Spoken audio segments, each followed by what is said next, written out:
Good day. Let's get back into the kitchen. But this time we're going to do something different. I'm going to try something for the first time. Then I'm going to show you how I made it. So what is that something you're asking? Koolickles. These are Kool-Aid pickles. So I chose a cherry flavor, Kool-Aid.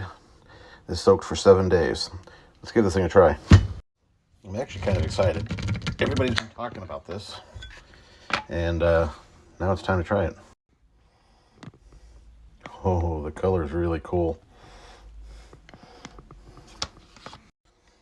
It smells interesting. I don't know what to expect here.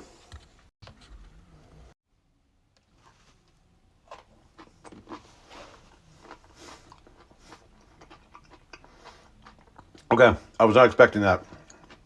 These are really good. They're sweet, dilly pickly. I really can't explain it. So this comes highly recommended. All right, let me show you how I did this. All right, very simple process. The hardest part is waiting 7 days. All you're gonna need is a 24-ounce jar of sliced pickles, a small thing of Kool-Aid pack, 3/4 cups of sugar. That's as simple.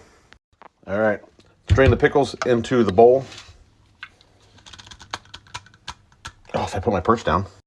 And I'm just gonna, being I washed my hands nicely, drain it really good. Get your Kool-Aid pack, open it up, dump it in. Very cherry. Add your sugar. Now give this thing a mix, like a serious mix.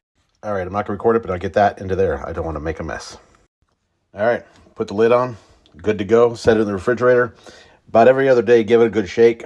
Make sure everything's not settling. Make sure everything is moved around so there's no two pieces sticking together. And you should be good to go. Here's a side thought, though. Let's add vodka next time. See if we can make an adult Koolickle. You guys stay safe. Have an amazing day.